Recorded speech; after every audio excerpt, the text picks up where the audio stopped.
નમસ્કાર મિત્રો, આજે આપણે વાત કરશું શિકાગોની મોટેલમાં બ્રાહ્મણ અને લૂંટારાઓ સાથે બનેલી ઘટના પર। આ વાત થોડા વર્ષો પહેલાની છે। અશ્વિન દવે નામનો એક સામાન્ય બ્રાહ્મણ યુવાન ગુજરાતના એક નાનકડા શહેરમાંથી અમેરિકા જવાનું સ્વપ્ન લઈને નીકળ્યો ત્યારે તેની પાસે મોટા માણસ બનવાના કોઈ સાધન નહોતા। ન કોઈ ઓળખાણ હતી, ન કોઈ મોટું ભંડોળ હતું, અને ન તો અમેરિકા પહોંચ્યા પછી તેના માટે કોઈ લાલ ગાલીસો પથરાયેલો હતો। તેની પાસે માત્ર એક નાનું બેગ, પત્નીનો વિશ્વાસ, બાળકોના ભવિષ્યની ચિંતા અને આંખોમાં એક જ સ્વપ્ન હતું કે કોઈ દિવસ પોતાના પગ ઉપર ઊભો થઈને પરિવારને સારું જીવન આપવું છે। અશ્વિને અમેરિકા જવા માટે લગભગ 10 લાખ રૂપિયાની આસપાસનું દેવું અને ઉધારાનું ભંડોળ ભેગું કર્યું હતું। આ પૈસા તેના માટે માત્ર નાણાં નહોતા, પરંતુ પરિવારના કેટલાય વર્ષોના ત્યાગનું ભારણ હતા। ગુજરાતમાં તેની પત્ની કિરણ 2 બાળકો સાથે રહી હતી અને જ્યારે અશ્વિન વિમાનમાં બેઠો ત્યારે કિરણની આંખોમાં આંસુ હતા, પરંતુ તેણે પતિને એક જ વાત કહી હતી કે તમે પાછા ફરવાના વિચારથી નહીં, સફળ થઈને પાછા ફરવાના વિચારથી જજો। અશ્વિને પત્નીના શબ્દો હૃદયમાં રાખ્યા અને શિકાગો પહોંચી ગયો, પરંતુ શિકાગો તેની કલ્પના કરતાં બિલકુલ અલગ હતું। ઊંચી ઇમારતો, ઠંડી હવા, ઝડપથી દોડતી કારો અને અજાણ્યા ચહેરાઓ વચ્ચે તે પોતાને એકદમ નાનો અનુભવતો હતો। શરૂઆતના દિવસોમાં તેને જે કામ મળ્યું તે કોઈ ગૌરવનું કામ નહોતું, પરંતુ અશ્વિન માટે કામ નાનું કે મોટું નહોતું। તેને ખબર હતી કે ઘરમાં પત્ની અને બાળકો તેની રાહ જોઈ રહ્યા છે અને ગુજરાતમાં લીધેલા પૈસા પરત ચૂકવવાના છે। તેથી તેણે હોટલમાં વાસણો ધોયા, રસોડું સાફ કર્યું, ટોયલેટ સાફ કર્યા, કચરો બહાર કાઢ્યો અને ક્યારેક એવી રાત્રિઓ પણ આવી જ્યારે આખી હોટલ સૂઈ ગઈ હોય અને અશ્વિન એકલો પાછળના ભાગમાં ઊભો રહીને પોતાના હાથ પર લાગેલા સાબુનું પાણી જોતો રહેતો। ત્યારે તેને પોતાના ગામનું ઘર યાદ આવતું, કિરણનો ચહેરો યાદ આવતો અને બાળકોનો અવાજ કાનમાં ગૂંજતો। ઘણી વખત તેને લાગતું કે શું હું ખરેખર આ બધું કરી શકીશ, પરંતુ પછી તે પોતાના મનને કહેતો કે જે માણસ પોતાના પરિવાર માટે પરસેવો વહાવવાથી શરમાય છે તે માણસ સફળતાનો હકદાર નથી। તેણે દિવસના કામ પછી થોડા કલાક વધારાનું કામ કરવાનું શરૂ કર્યું, પૈસા બચાવવા માટે બહારનું ખાવાનું બંધ કર્યું, જ્યાં શક્ય હોય ત્યાં પગપાળા જતો અને પોતાના દરેક ડોલરનો હિસાબ રાખતો। શરૂઆતમાં મળતી આવકમાંથી મોટો ભાગ દેવું ચૂકવવામાં જતો, છતાં તે દર મહિને થોડા પૈસા અલગ રાખતો, કારણ કે તેની નજર માત્ર આજની રોટલી પર નહોતી, પરંતુ આવતીકાલની પોતાની ઓળખ બનાવવા પર હતી। કિરણ સાથે ફોન પર વાત થાય ત્યારે અશ્વિન હંમેશા કહેતો કે બધું સારું છે, પરંતુ કિરણ સમજતી હતી કે પતિ કેટલો સંઘર્ષ કરી રહ્યો છે।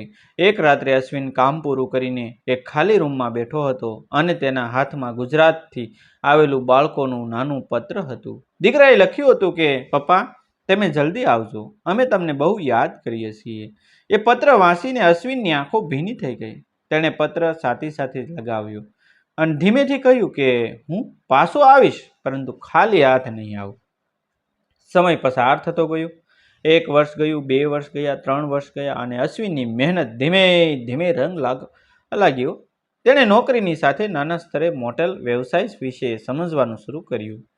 ગ્રાહકો કેવી રીતે આવે છે, રૂમ કેવી રીતે સંભાળવા, કાઉન્ટર કેવી રીતે ચલાવવાનું, ખર્ચ ક્યાં ઘટાડવાનો અને સૌથી મહત્વની વાત કે ગ્રાહક સાથે માણસાઈથી કેવી રીતે વર્તવાનું। તેણે વર્ષો સુધી અન્ય લોકોની જગ્યાએ કામ કરીને જે શીખ્યું હતું તે હવે પોતાના ભવિષ્ય માટે ઉપયોગમાં લેવાનું શરૂ કર્યું। લગભગ 7 વર્ષના સતત સંઘર્ષ પછી અશ્વિને એક નાની મોટેલમાં ભાગીદારી અને પછી પોતાની માલિકી મેળવવામાં સફળતા મેળવી। જે રકમ તેણે શરૂઆતમાં દેવું લઈને અમેરિકા જવા માટે મેળવી હતી તેની સરખામણીમાં હવે તેની સ્થિતિ ઘણી સારી હતી, પરંતુ અશ્વિનના સ્વભાવ એક પણ ફેરફાર આવ્યો નહીં। તે આજે પણ સવારે વહેલા ઉઠતો, ભગવાનની સામે દીવો કરતો, કપાળે તિલક કરતો અને પછી મોટેલના કામમાં લાગી જતો। તેના માટે તિલક માત્ર ધાર્મિક ઓળખ નહોતું, તે તેના માતા પિતાની શીખ, ઘરની પરંપરા અને પોતાના મૂળની યાદ હતી। તે વારંવાર કહેતો કે માણસ દુનિયાના કોઈ પણ ખૂણે જાય, પરંતુ પોતાની મહેનત અને પોતાના સંસ્કાર સાથે લઈ જાય તો જ તે સાચા અર્થમાં મોટો બને છે। એક શિયાળાની ઠંડી રાત હતી। ઘડિયાળમાં રાત્રિના 12:45 થયા હતા। મોટેલના મોટા ભાગના રૂમ શાંત હતા. બહાર રસ્તા ઉપર ક્યારેક કોઈ કાર પસાર થતી ત્યારે તેની લાઇટ કાચના દરવાજા ઉપરથી પસાર થઈ જતી. કાઉન્ટરની પાછળ અશ્વિન બેઠો હતો. તેની સામે દિવસની આવકનો હિસાબ હતો અને બાજુમાં ભગવાનની નાની મૂર્તિ હતી. તેણે થોડા સમય પહેલા જ દીવો કરીને હાથ જોડ્યા હતા. અચાનક બહારથી 3 પડછાયા ઝડપથી દરવાજા તરફ આવ્યા. દરવાજો ધડાકાભેર ખુલ્યો અને 3 અજાણ્યા લોકો અંદર ઘૂસી આવ્યા. તેમના ચહેરા પર ઉતાવળ અને આંખોમાં લાલચ દેખાતી હતી. અશ્વિને માથું ઊંચું કર્યું અને થોડા ક્ષણ માટે બધું શાંત થઈ ગયું. એક વ્યક્તિ કાઉન્ટર તરફ આવીને ઊંચા અવાજે બોલ્યો કે તિલકધારી બ્રાહ્મણ, તારી પાસે જે કંઈ છે તે બહાર કાઢ. આજે અહીંથી ખાલી હાથ જવાના નથી. અશ્વિને તરત કોઈ જવાબ આપ્યો નહીં. તેણે તેમની આંખોમાં જોયું અને શાંતિથી કહ્યું કે ભાઈ, જે જોઈએ છે ત્યાં વાતથી લઈ જશો તો કદાચ હું આપી પણ દઉં, પરંતુ આ રીતે ધમકી આપશો નહીં. સામેના માણસે અશ્વિનની વાતને કમજોરી સમજ્યો. તે હસ્યો અને બોલ્યો કે બહુ સમજદાર બનાશો નહીં. આ અમેરિકા છે. અહીં તમારી પૂજા, તમારું તિલક અને તમારા સંસ્કાર કોઈ કામ નહીં આવે. આ શબ્દ અશ્વિનના કાનમાં પડ્યા અને તેના ચહેરા ઉપરની શાંતિ ધીમે ધીમે બદલાઈ ગઈ. તેને પૈસાનો ડર નહોતો, પરંતુ પોતાની ઓળખનું અપમાન સાંભળીને તેના અંદર વર્ષોથી દબાયેલું આત્મસન્માન જાગી ગયું. છતાં તેણે ફરી શાંતિથી કહ્યું કે પૈસા જોઈએ છે તો લઈ જાઓ, પરંતુ ભગવાન અને મારી ઓળખનું અપમાન ન કરો. લૂંટારાઓમાંથી એકે કાઉન્ટર ઉપર હાથ મારીને કહ્યું કે વધારે ભાષણ ન આપ, જે છે તે કાઢ. અશ્વિને ધીમેથી કાઉન્ટર ઉપર પડેલા થોડા પૈસા તેની તરફ સરકાવ્યા અને કહ્યું કે આ લ્યો અને ચાલ્યા જાઓ. પરંતુ લાલચને ક્યારેય સંતોષ નથી હોતો. એક વ્યક્તિએ કહ્યું કે આટલાથી કામ નહીં ચાલે, અંદર જઈને બધું શોધો. બીજો વ્યક્તિ કાઉન્ટરની અંદર આવવા આગળ વધ્યો. અશ્વિને હાથ ઊંચો કરીને તેને રોક્યો અને કહ્યું કે અહીંથી આગળ એક પગલું પણ નહીં હો. પરંતુ સામેનો માણસ વધુ ઉશ્કેરાયો અને તેણે અશ્વિનને ધક્કો મારવાનો પ્રયાસ કર્યો. અશ્વિન પાછળ સરક્યો, પરંતુ તરત જ સ્થિર થઈ ગયો. વર્ષો સુધી ભારે વાસણોના ટબ ઉઠાવનાર, સામાન ખસેડનાર અને દિવસભર મહેનત કરનાર અશ્વિનનું શરીર ભલે દેખાવમાં સામાન્ય હતું, પરંતુ તેની અંદર સંઘર્ષની મહેનતની તાકાત હતી. 2 માણસોએ તેને પકડી લેવાનો પ્રયાસ કર્યો. અશ્વિને એકને હાથથી દૂર ધકેલ્યો અને બીજા માણસની પકડમાંથી પોતાને છોડાવી દીધો. તે ક્ષણે તેના ચહેરા પર ગુસ્સો હતો, પરંતુ આંખોમાં ભય નહોતો.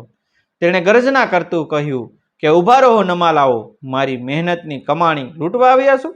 તો યાદ રાખજો કે આ પૈસા પાછળ મારી પત્નીના આંસુ છે, મારા બાળકોની રાહ છે અને મારી 7 વર્ષની મહેનત છે.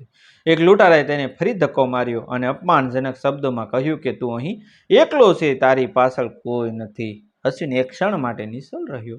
પછી ધીમેથી બોલ્યો કે તને મારી પાછળ કોઈ દેખાતું નથી, કારણ કે તું માત્ર પૈસા જોઈ રહ્યો છે, પરંતુ મારી પાછળ મારી પત્નીનો વિશ્વાસ છે, મારા બાળકોની આંખો છે, મારા માતા પિતાના સંસ્કાર છે અને તારા ભગવાન ઉપરનો વિશ્વાસ છે. આ સાંભળીને લૂંટારાઓ હસ્યા અને બોલ્યા કે ભગવાન તને બચાવવા નહીં આવે. અશ્વિને તરત ભગવાનની મૂર્તિ તરફ જોયું અને કહ્યું કે ભગવાન હંમેશા માણસને બચાવવા પોતે દોડીને નથી આવતા. ક્યારેક માણસના હાથમાં હિંમત મૂકી દે છે અને પછી માણસે પોતાનું કર્તવ્ય કરવાનું હોય છે. આટલું કહી અશ્વિન આગળ વધ્યો અને 2 લૂંટારાઓને પોતાની પરથી દૂર કર્યા. તેની હિંમત જોઈને ત્રીજો માણસ થોડા પાછળ ખસી ગયો, પરંતુ અહંકારમાં ભરાયેલો 2 માણસો ફરી તેની તરફ ઘૂસી આવ્યા. અશ્વિને એકને બાજુએ ધકેલી દીધો અને બીજાને કાઉન્ટરથી દૂર ફેંકી દીધો. કોઈને ગંભીર ઈજા ન થાય તેની કાળજી રાખતા તેણે તેમને બહાર જવા માટે કહ્યું, પરંતુ જતાં જતાં એક લૂંટારો ફરી બોલ્યો કે આજે તું બચી ગયો, ફરી મળશું. અશ્વિન કાઉન્ટર પાસે ઊભો રહ્યો અને બોલ્યો કે જો ફરી આવો તો પૈસા માટે નહીં, માણસ બનીને આવજો. ત્યારબાદ ત્રણેય બહાર દોડી ગયા. ઠંડી રાતમાં તેમની કાર અંધારામાં ગાયબ થઈ ગઈ. મોટેલ ફરી શાંત થઈ ગયો, પરંતુ અશ્વિનના હાથ કાંપતા હતા. ગુસ્સાથી નહીં, પરંતુ થોડા સમય પહેલા થયેલા જોખમના અહેસાસથી. તેણે દરવાજો બંધ કર્યો, કાઉન્ટર પાસે આવીને ખુરશી ઉપર બેઠો અને લાંબો શ્વાસ લીધો. પછી તેની નજર ભગવાનની મૂર્તિ ઉપર પડી. તેણે હાથ જોડ્યા અને કહ્યું કે હે ભગવાન, મને આજે મારી શક્તિ ઉપર નહીં પરંતુ મારી બુદ્ધિ ઉપર વિશ્વાસ રાખવાની શક્તિ આપજો, કારણ કે ગુસ્સામાં જીતેલો માણસ ક્યારેક બધું હારી જાય છે. થોડી વાર પછી અશ્વિને કાઉન્ટર ઉપર પડેલા બધા પૈસા એકત્ર કર્યા અને જે રકમ લૂંટારાઓએ છોડી દીધી હતી તે પણ પાછી ટેબલ ઉપર મૂકી. તેને અચાનક એક વિચાર આવ્યો. તેણે ટેબલ ઉપર પડેલી નાની થેલી હાથમાં લીધી અને તપાસી. અંદર થોડા પૈસા અને કેટલાક કાગળો હતા. અશ્વિને બધું ગોઠવીને ટેબલ ઉપર રાખ્યું અને પોતાની જાતને કહ્યું કે જે માણસ બીજાનું છીનવીને મોટો બનવા માંગે છે ને, તે ક્યારેક મોટો બની શકતો નથી. મોટું બનવું હોય તો બીજાના હકની વસ્તુને પણ સાચવી રાખવી પડે. બીજા દિવસે સવાર થતાં અશ્વિને ઘટના વિશે જરૂરી અધિકારીઓને જાણ કરી, કારણ કે તેને ખબર હતી કે કાયદો હાથમાં લેવાનું કામ પોતાનું નથી, પરંતુ પોતાના વ્યવસાય અને ગ્રાહકોની સુરક્ષા માટે સત્ય જાણવું જરૂરી છે. ઘટનાની રાત્રે તેણે પત્નીને ફોન કર્યો. કિરણે ફોન ઉઠાવ્યો ત્યારે અશ્વિને સામાન્ય અવાજમાં કહ્યું કે બધું બરાબર છે, પરંતુ પત્નીએ પતિના અવાજમાં છુપાયેલો કંપન ઓળખી લીધો અને પૂછ્યું કે શું થયું.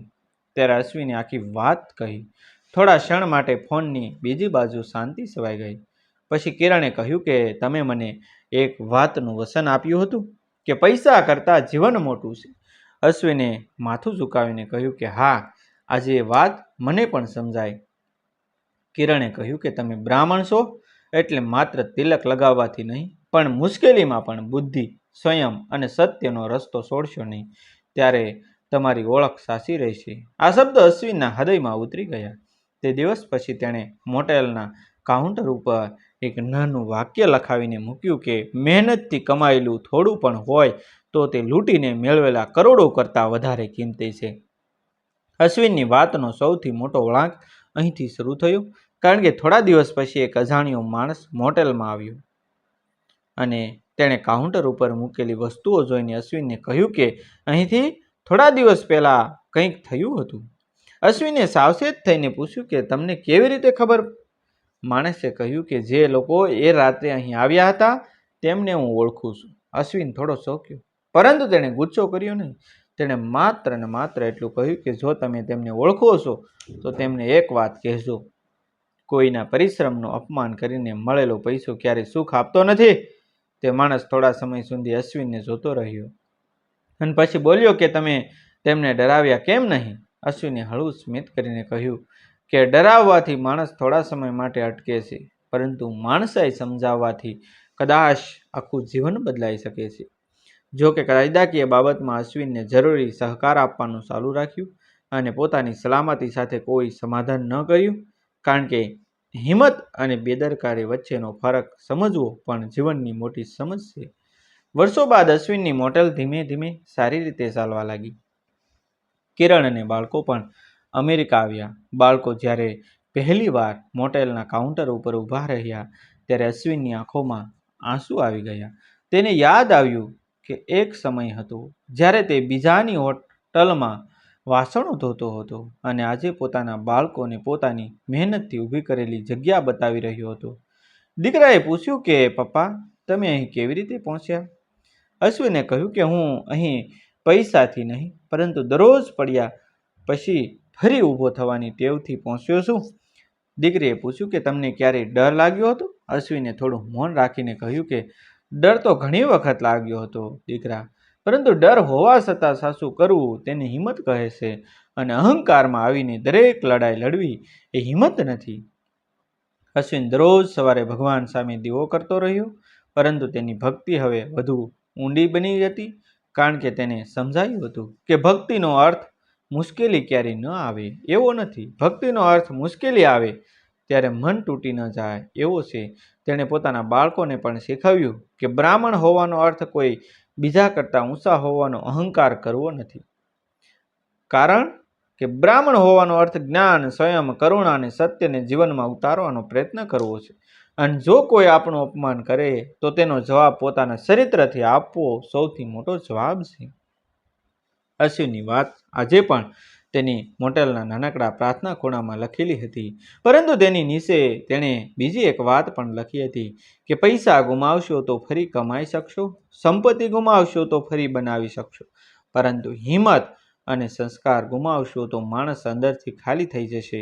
અશ્વિનની જિંદગીની એ રાત્રિ તેની સૌથી ભયાનક રાત્રિઓમાંની એક હતી, પરંતુ કદાચ એ જ રાત્રિએ તેને પોતાની અંદરની શક્તિ ઓળખાવી હતી, કારણ કે લૂંટારાઓ તેની મોટેલમાંથી થોડા પૈસા લઈ જવા આવ્યા હતા, પરંતુ અંતે તેઓ એક એવી વ્યક્તિને જોઈને ગયા જે વર્ષોના સંઘર્ષથી ઘડાઈ હતી, જે પોતાના પરિવાર માટે પરદેશમાં પરસેવો વહાવી ચૂકી હતી, જે અપમાન સામે ઊભો રહી શકતો હતો, પરંતુ અંધ ક્રોધમાં પોતાની બુદ્ધિ ગુમાવતો નહોતો. અને સૌથી મહત્વની વાત એ કે બીજા દિવસે કાઉન્ટર ઉપર પડેલી વસ્તુઓ ફરી ગોઠવીને મૂકનાર અશ્વિન માત્ર પોતાની સંપત્તિનો રક્ષક નહોતો, તે પોતાના સંસ્કારોનો પણ રક્ષક હતો.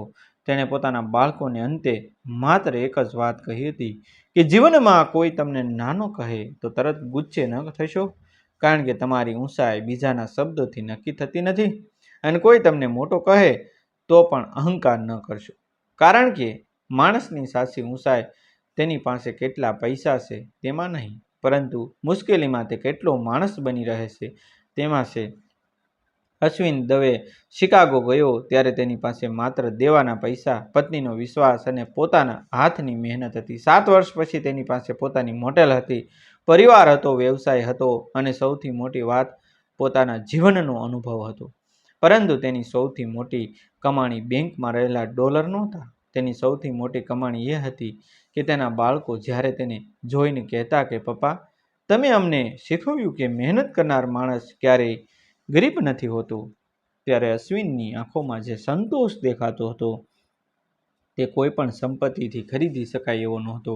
અને કદાચ આ જ આ કથાનો સાચો અર્થ છે કે માણસ પરદેશમાં જાય ત્યારે દેશ પાછળ રહી જાય છે, ભાષા બદલાય છે, કામ બદલાય છે, જીવનશૈલી બદલાઈ જાય છે, ચલણ બદલાય છે, પરંતુ સંસ્કાર બદલાવવા જરૂરી નથી. મુશ્કેલી સામે ઊભા રહેવું જરૂરી છે, પરંતુ દરેક મુશ્કેલીને લડાઈમાં ફેરવી જરૂરી નથી.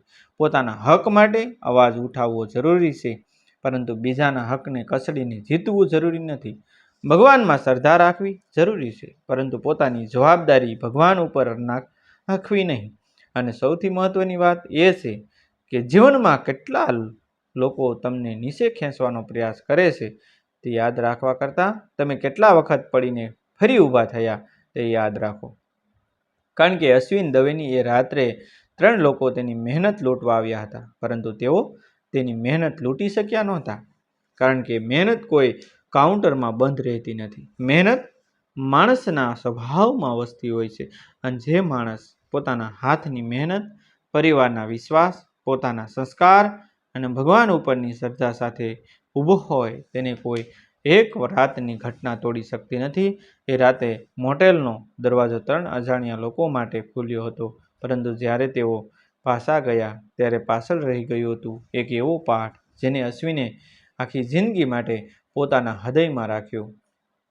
પૈસા બચાવવા કરતાં માણસાઈ બચાવવી મોટી છે, સંપત્તિ વધારવા કરતાં સંસ્કાર વધારવા મોટા છે, દુનિયા સામે પોતાની જાતને સાબિત કરવા કરતાં પોતાના બાળકોની આંખોમાં સાચા માણસ બનીને ઊભા રહેવું સૌથી મોટી જીત છે. ડિસ્ક્લેમર: આ વાર્તા સંપૂર્ણપણે કાલ્પનિક છે. તેમાં દર્શાવેલા પાત્રો, ઘટનાઓ અને સ્થળોનો કોઈ વાસ્તવિક વ્યક્તિ કે ઘટનાથી સીધો સંબંધ નથી. વાર્તાનો હેતુ માત્ર મનોરંજન અને પ્રેરણાત્મક સંદેશ આપવાનો છે. થેન્ક યુ મિત્રો. જય માતાજી. મળશું આપણે એક નવા વિડીયો સાથે, એક નવી સ્ટોરી સાથે. ત્યાં સુધી આપ સૌને જય હિન્દ.